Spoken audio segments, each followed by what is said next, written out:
Joining us on the podcast today, we've got longtime soccer broadcaster Graeme Ivory. Graeme, how are you doing today, sir? Doing great, Cal. Thanks for having me on. Anytime. We're going to talk a little bit of the Canadian men's national team, which is in the midst of quite the resurgence here. Obviously, just qualified for the World Cup. They did the grandest lottery ball drawing in the history ever last week. So we at least know where everyone got slotted in and all of that. But I think a logical place to start before we start getting into the nitty gritty of the actual World Cup and the draws and all that is just looking back to several months ago when the entire CONCACAF, World Cup qualifiers began. Canada's played 0 games. What were your even expectations heading into this? Were you thinking, oh, you know what, top 3, maybe they can sort of slide in there? Or did you see something in this team right from the get-go? It was hard to deny what we saw them do at the Gold Cup to say that they weren't going to be in contention. That was the nice thing going into this phase of qualification, which they've struggled to get to this point over the last number of attempts. So it was great to see that. I think we knew what we had going into the qualification period. I think the Gold Cup was a huge test for them. You really start to see some of the young players and the new names that John Herdman brought into the squad. And perhaps most important from that tournament is that you saw what John Herdman could do with this team, because there was a lot of question marks around, is he capable enough to do the men's national team job? No one questions the success that he had with our women's national team, but it was just a big question on that transition and could he make it? And we did see some, I'll say some mistakes in the Gold Cup from him, as you would from any manager. It wasn't based on what he came from, but you saw those things, and I think we saw a lot of learning points come out of the Gold Cup versus what we saw in the qualification period. So if I'm being truthful, I would say that we thought, hey, if we can finish third in the group, that would be fantastic because you're heading through. But hey, look, if we just get fourth, going up against someone like New Zealand, then we're confident about our odds in that qualification playoff round that we could still get through. So I think there was a really confident feeling that Canada was going to get into the World Cup based on the way they were playing, the roster they had, the depth of the squad that they had, the fact that they were scoring goals when this is a country that historically has struggled to score. Mm-hmm. But to what ended up happening, to come out on top of the group and play the way they played and dominate the way they did and beat teams like the United States and Mexico in the fashion that they did, and away from home, that I think really just blew a lot of people away. No one expected it to be like that, and then to score at will like they did. When you look at that, goals for versus goals against, we've never seen that ever. Period. Full stop. Regardless of the quality of team that we've seen over their history. So a lot of I'll call it remarkable things happen in that qualification group. Yeah, absolutely. Exercise some demons in the process as well, Oh too. well, and I for many of us who have followed this team for such a long time and go back to that 8-1 loss to Honduras, the game he mentioned. We're not worried about it anymore because that demon was most certainly exercised over the couple of months here. So. Yeah, absolutely. And you bring up such a great point there too, because this was definitely a team and just a program in general that was in desperate need of an overhaul, right? It's not for lack of talent. It was from a lack of, maybe organization and just philosophical and leadership standpoint that really needed to get revamped. And John Herdman, as he said, like all the success in the world, like anyone who's been paying attention to soccer has seen the amazing things that the women's national team has been doing. And, hats off to them. They've been doing a fantastic job. The men's team has been lagging behind them for years now. And so to see Herdman come over and, he's a fairly young guy, he's in his early 40s there as well. And the success and immediate impact he had is remarkable. But if you were to try and just boil it down to maybe 1 or 2 key things that you've noticed that have really impressed you, that he has really changed, he got his fingerprints on it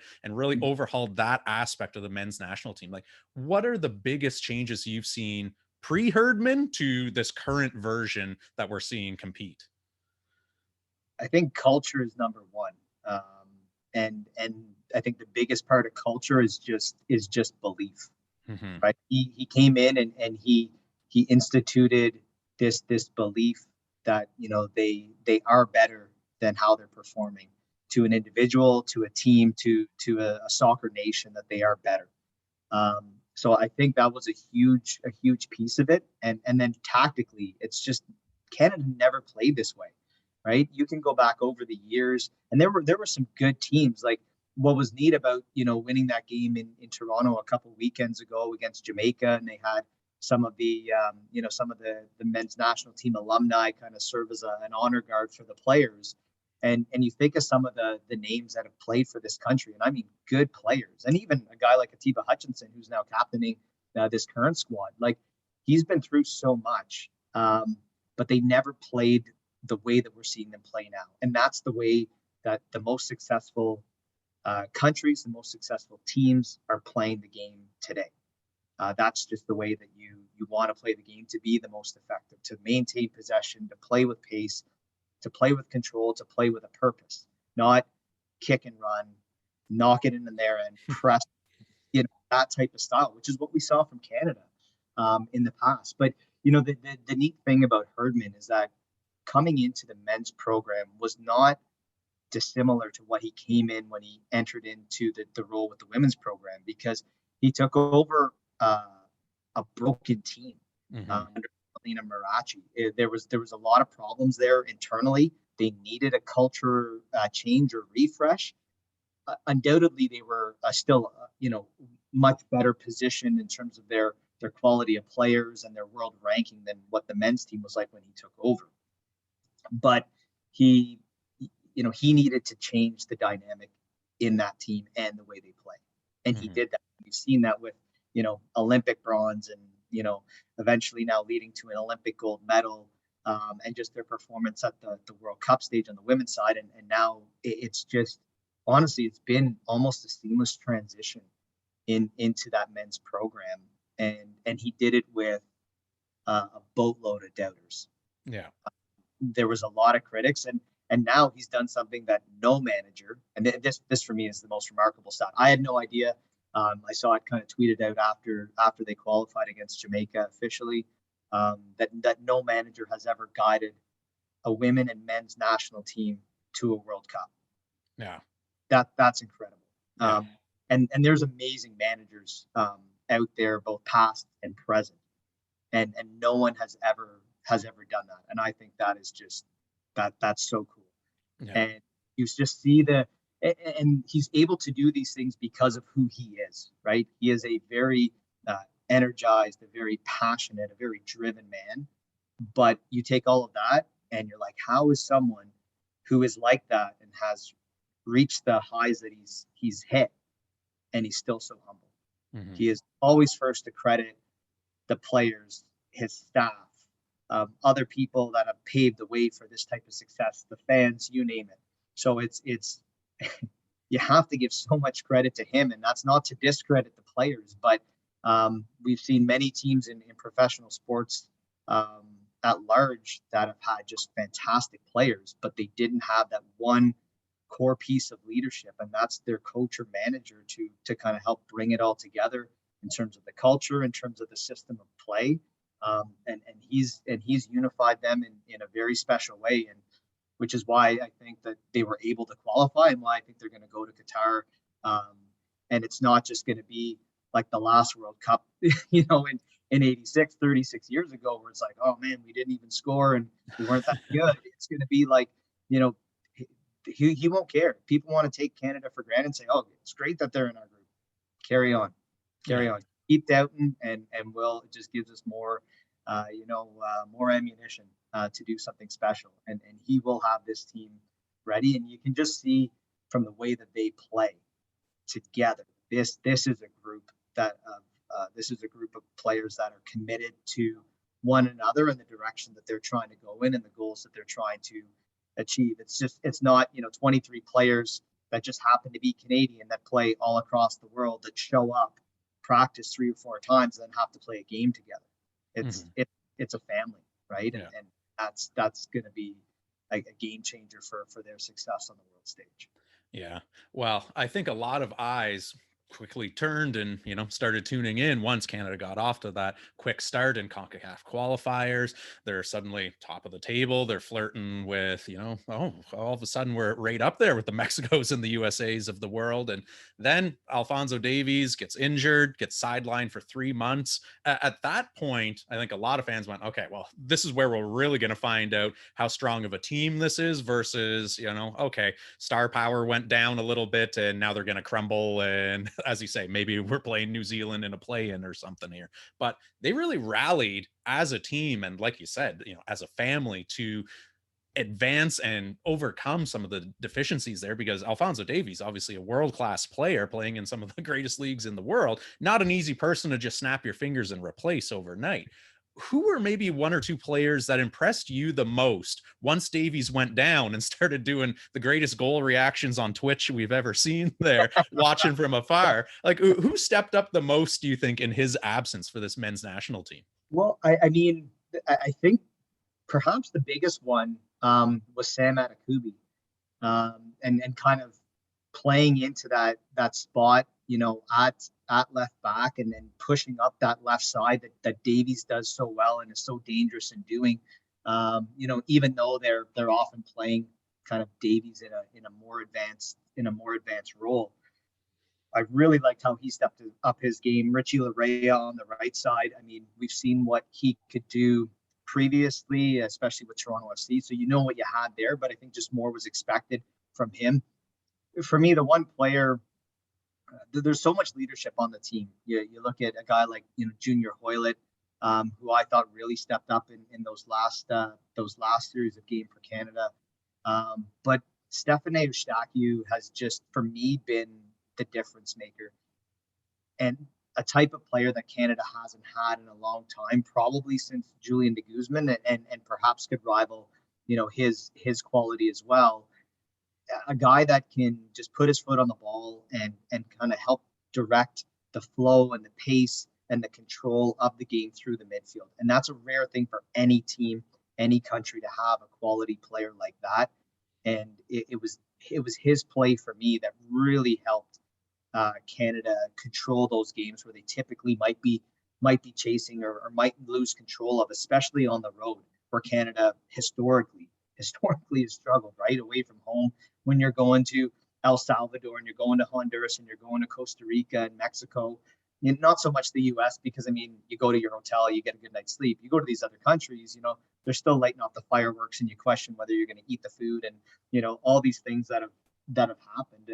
And I've been fortunate enough to work alongside Julian de Guzman, who shared some of those anecdotes of traveling with the Canadian men's national team, away from home to these different CONCACAF nations, and the treatment that they get there, and why you don't eat the food, and why it's so hard to sleep, and basically just the advanced planning that you need to have as a player and as a team to be like, all right, this is how we're going to try and get at least 6 hours of sleep, or this is what we're going to do to try and make sure that we have some type of, you know we're on a more even playing field than what they're going to put us on when we go away to these countries. So Yeah.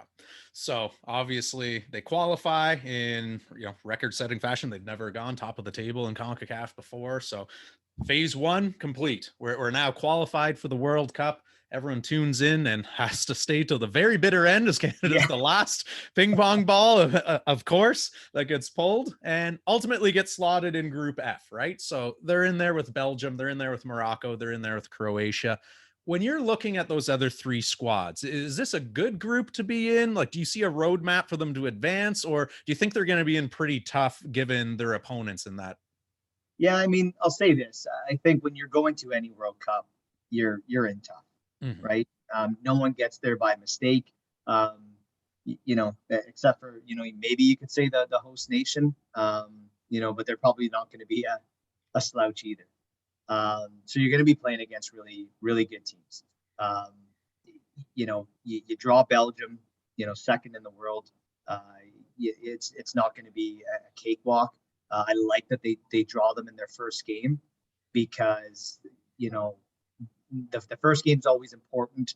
I think Belgium will be very careful in that game. All the pressure for this tournament is going to be on the other three teams in this group.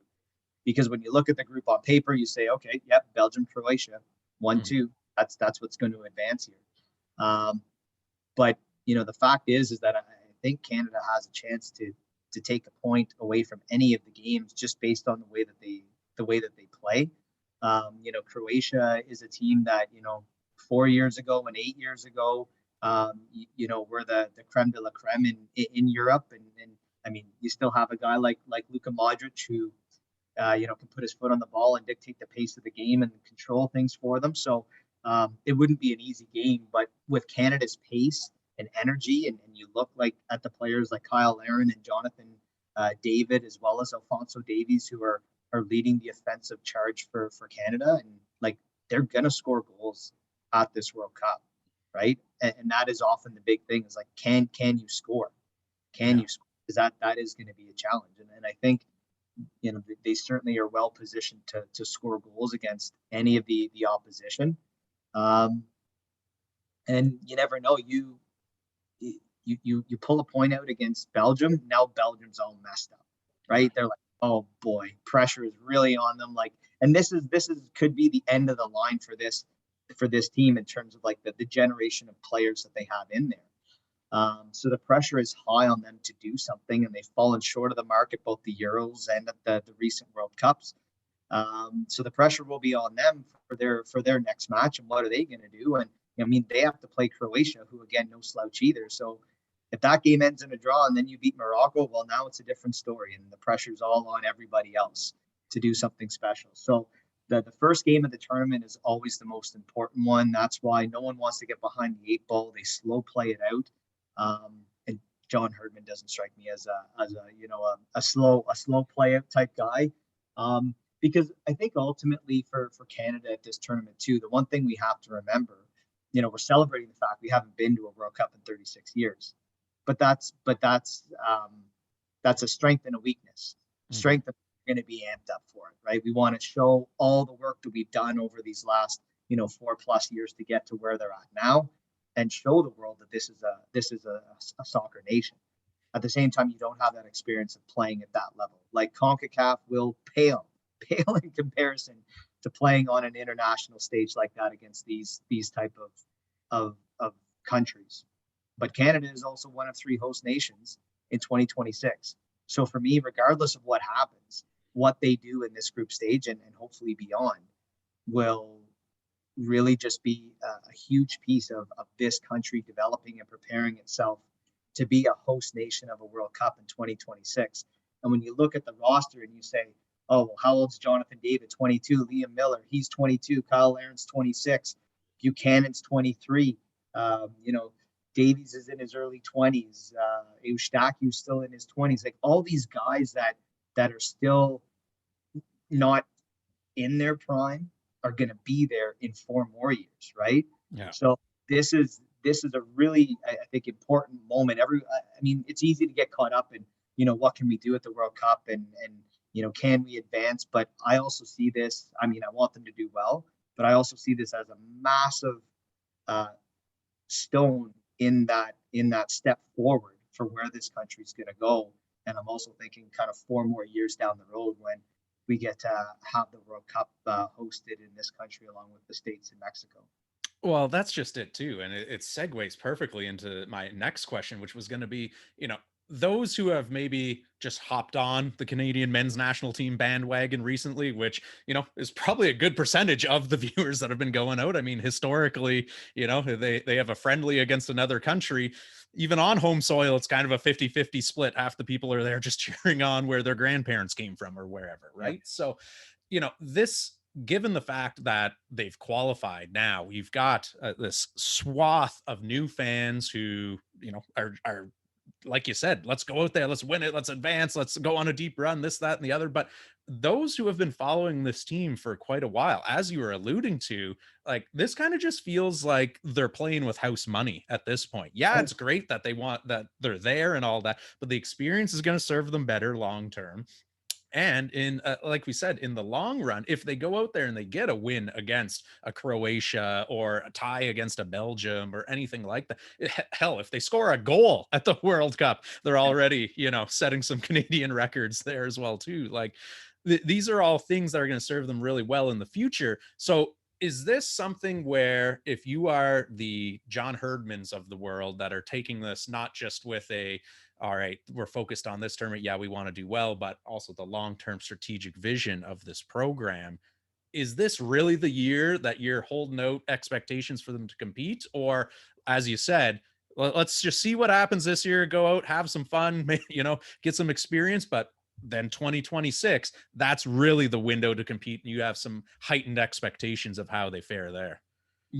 Yeah, so I think a lot to kind of touch on that question. So, I mean, the one good thing going back to Herdman is that this team is going to be prepared, Mhm. and the team is going to be motivated going into Qatar this November.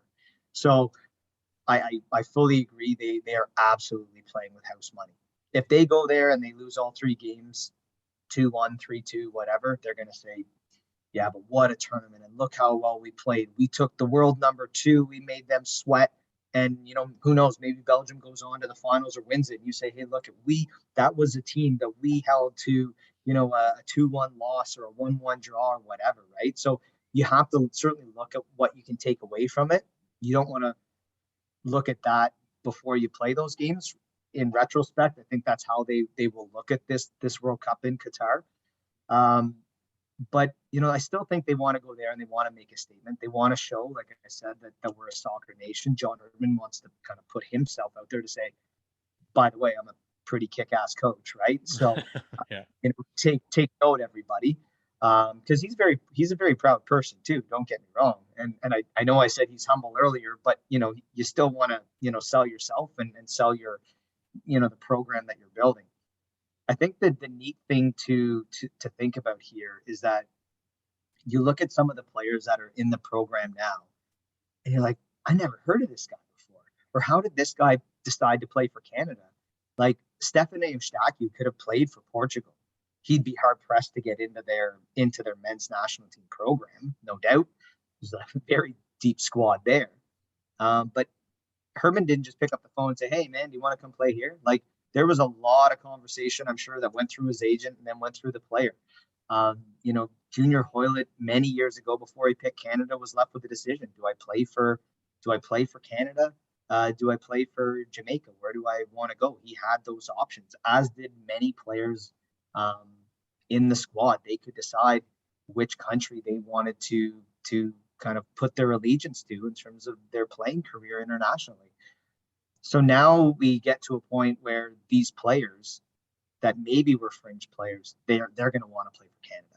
Mhm. And if you went to a Canadian men's national team years ago or watched it on television, two things. One, they were like lame sponsors. You're like, who is this business? What is this company? I've never heard of them before. And it was Bob's people Garage like, and Jiffy yeah, Lube. one that was going to throw them money. And moreover, the only way that they got games on CBC, Sportsnet, TSN didn't come to them and say, "Oh, look, we'll give you, this much money for the broadcasting rights." So like, it was Canada Soccer saying to them, like, "We'll pay like 10 grand to put our game on TV." Like they were paying to have their game on to be nationally broadcasted. That's like, I mean, it's both sad and pathetic, but that's what was needed at the time. And now you qualified for a World Cup. So I'm sure the sponsorship department at Canada Soccer is beating sponsors off with a stick right now, and they're just waving this juicy number around, just saying, "Well, this is what it's going to cost you," and I'm sure people will just say, "Just write a number down and we'll pay it. Just tell us what it's going to be. We want to be affiliated with this because this is going to be big because World Cups are massive, Yeah. right?" Um, and now I don't think this country is going to have a hard time getting sponsors and getting more funding into the men's national team program or just the Canada Soccer programs at all age levels and genders. The broadcast deals will come that much easier. Convincing players, it's not even going to be convincing. It's like, no, I want to play for Canada. It's not a question of, well, I could play for Canada or Jamaica or the Netherlands, it's like, or England. No, no, Canada's my home country. That's who I'm playing for, Yeah. right? This that the fact that they're going to Qatar, that fact alone, and all the ancillary things that are going to come with that, the reputation and the cachet, that alone, regardless of what happens in November and December, is going to have a massive impact for what happens in 2026 here. Yeah.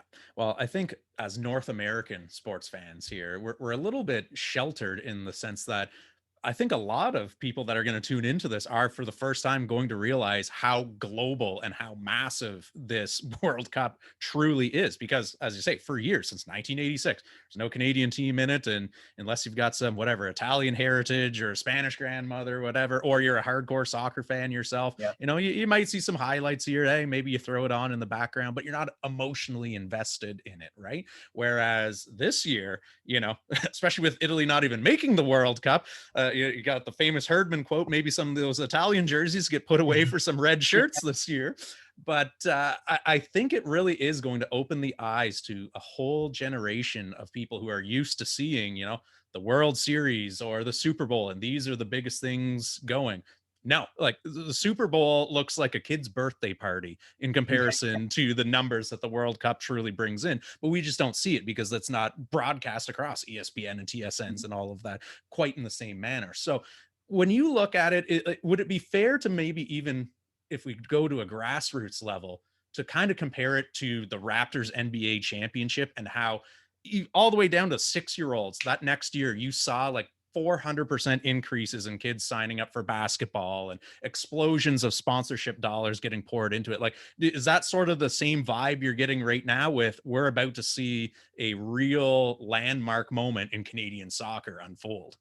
Oh, no, no question. Like, and as someone who's been to a World Cup, I was fortunate to go to the World Cup in Germany in 2006. Like, Canadians, unless you've been following soccer, you don't realize how big a World Cup is. Mhm. And those that end up going to Qatar for it, they're going to be blown away. I mean, like this, by all accounts, looks like it's going to be a pretty epic World Cup in terms of the facilities and the ceremonial stuff that they're going to have there. It's going to be pretty cool. I would. I agree with the Raptors comparison. The only thing I say around that is that we're still won't be able to measure the impact that had for another decade because you Mhm. see those 6-year-olds that now like, oh, I just want to play basketball, mom and dad. In 10 years, we're going to find out that this kid is playing for Duke or North Carolina when we're watching March Madness. And it's just going to be flooded with Canadians that got on the bandwagon when the Raptors won the NBA title. I always look back to, just because it was kind of more in my childhood, when the Blue Jays went back to back in 92, 93. I'm from a soccer family. My dad's born in Ireland, raised in England. We played soccer since we could walk. Mhm. Uh, but then in 92, we're just like, I want to play baseball. And then we played baseball for a while. And then you started seeing, like, you could see that 10, 15-year mark down the road when the Jays were having that success, right? And then you started to see these Canadian players, names started to come into Major League Baseball. So it's when you see that type of success in a country, that's when you start to see kind of the long term effects. I mean, we never really compare that to hockey because I mean, hockey's in our blood as Canadians, right? So it's like, yeah, you play hockey and you don't think about it. You don't say, oh well, it's because the Sens went to a Stanley Cup final in '07. That's why more people play hockey. No, it's just because you're here and you play hockey. Yeah. But for soccer, yeah, this is huge. And I think it's a good point that you raised with like the Raptors, like 6-year-olds getting into it. What this is going to do for grassroots soccer, which we've already seen exploding for 10 plus years in Canada, like now it's just going to be. I expect next spring it's going to just be turned on its head if it isn't already going to be this spring coming out of COVID, in addition to the success of Canada, but coming out of a World Cup and knowing that going into Christmas time, we're all going to be sitting there watching, all these countries play. I think, you're going to get a lot of soccer balls and soccer cleats and posters and stuff under the Christmas tree that year. And then, as soon as you get your spring thaw, I expect spring of 2023, you watch soccer registration just go through the roof. And how many Alfonso Davies and Jonathan David jerseys are they going to sell? it's going to be incredible, right? And with someone like uh, Alfonso Davies and his social media presence, right? And that generation just kind of glued to their phones and their tablets. And then you see this guy on Twitch, and he has presence everywhere else on different social media platforms. They trend towards the personalities that they follow, in their social lives, right? So I think that too is going to have a big effect. Oh yeah, this is an absolute, wet dream for a friggin' marketing department right now here. The fact that they pushed it I from mean, the summer to into the Christmas season because of the heat. Oh, yeah, like the Jesus. possibilities for this truly are endless, which is why I mean I think again, honestly, we're probably going in with reserved expectations. You know what I mean? We're all still, I think, caught up in the high from a couple of weeks ago of qualifying, but I think we'll go into Qatar with reserved expectations. But if they do kind of the the, the unthinkable, and they get into like a round of 16, I mean, it's going to go nuts, Yeah. right? It is going to go absolutely nuts. And I think the interesting thing that we're going to see is this will be the probably the first time, at least that I can think of, where you're going to take soccer and you're going to pit it against hockey, Hmm. right? Like, I mean, November, December, we're kind of in right into the NHL season. You could argue same thing into the NFL and the NBA season as well. But now you have like the world's biggest event that's typically reserved for the month of July, which you're competing against baseball. Um, but now you're competing against like the other major sports, at least where North America is concerned. So it'll be neat to see how that viewership number, what that does, and I think that'll really sway the pendulum for the sponsorship dollars too, when people start seeing what's getting thrown at the sport of soccer, and then that's only going to benefit the Canadian MLS teams, and then even the Canadian Premier League teams. We've got 8 Canadian teams playing in that now, and they're going to start throwing money at those teams too, because soccer's just going to have that waterfall effect from this. Yeah, absolutely. Shifting focus from the Canadian squad just for a moment here. When you look around at how all the draws ended up and you're looking through groups A all the way through H there, I mean, it seems pretty balanced in terms of there doesn't seem to be that classic group of death of, oh God, some soccer powerhouse is bowing out before even the round of 16 here. Like, is this the most evenly dispersed you've kind of seen some of the talent wise when you're looking at previous World Cups? Or do you see one particular group that stands out as, that's going to be a tough one to come out of? It's a great point. I You don't have that typical group of death that you would see. I mean, you could say maybe Group E when you got Spain and Germany and Japan in there, and obviously Spain and Germany you have high expectations for, but Japan is no slouch either. And then you're going to get the winner of Costa Rica, New Zealand being the fourth team in that group. One of the group that interests me is Group G with Brazil, Serbia, Switzerland, and Cameroon, because 4 years ago in Russia, Brazil, Serbia, and Switzerland were in the same group together. Mm-hmm. So I mean, there's a bit of a history there between those three countries. So again, you would argue that um, Brazil and Switzerland certainly very high ranked, but Serbia had a good qualification period too. And I mean, I'm always fascinated by the teams that come out of Africa. You can never bet against them because you don't know what you're going to get. Honestly, you have no idea. And I think that they can often be a wild card. Um, so I think that's just another factor that people will look at, especially when you're looking at the groups that have the two UEFA countries in them, just by virtue of how many UEFA groups that there are. You could say that Group A and Group C, the two groups that only have just like the one UEFA country in them, arguably maybe they have a better opportunity or path forward. But then you look at Group C, and Argentina's 4 in the world, Mexico's 9, Poland's 26, and then Saudi Arabia is 49. So you still got, I think there's high expectations for Argentina, no doubt with Poland, especially when you have a guy like Robert Lewandowski, who's one of the best strikers in the world. But then Mexico, they're ranked 9 in the world, but this is the team that they just struggle. They struggle to get into the knockout stage for whatever reason. And I think from what we saw from them in CONCACAF qualifying, I don't know that I think they've taken a step back. If anything, Mhm. I think the Americans are going to have a better World Cup than the Mexicans will. Yeah. Well, if you look at the sports books and, the odds that they're sort of handicapping this at, they've got in, depending on where you look, Brazil and then France and England are kind of flip-flopping on their odds there. Is that the top three that you would put, pre-tournament here? Or is there a maybe other team that you would replace one of those three with as far as favorites go? Yeah, I mean, it's always funny. We always joke about for years doing the different soccer shows we've done. We've always joked about England. It's like doesn't matter what tournament they're in. If it's soccer and England's in it, it's just like, oh well, they've got 4-1 odds to win. Why? What if the team was like 40-year-old guys with like beer guts? They'd be like, yeah, but it's England, and they probably played soccer since they were 2. Yeah, but it's so funny how they get paid. However, what we saw from them this past summer at the Euros, kind of bowing out to Italy there in the finals. They deserve to be there. I I will always have my reservations for Brazil. Um, there's some great players there. I'm not sure that this is a team that is built to go to the finals.